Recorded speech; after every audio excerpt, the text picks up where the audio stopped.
मुझसे मिलने नहीं आई। आप तो हमेशा कहती थी ना कि जो लोग इस दुनिया में हमारे साथ नहीं है वो सब तारा बन जाते हैं। तो इन तारों में से मम्मा कहाँ है?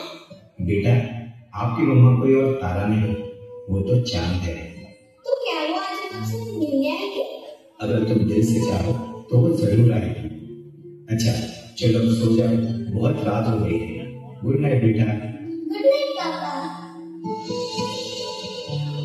मम्मा, मैं आपसे बहुत प्यार करती हूँ। मैं आपसे वापस मिलना चाहती हूँ। क्या आप ये विश पूरी करोगे?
ज्यादा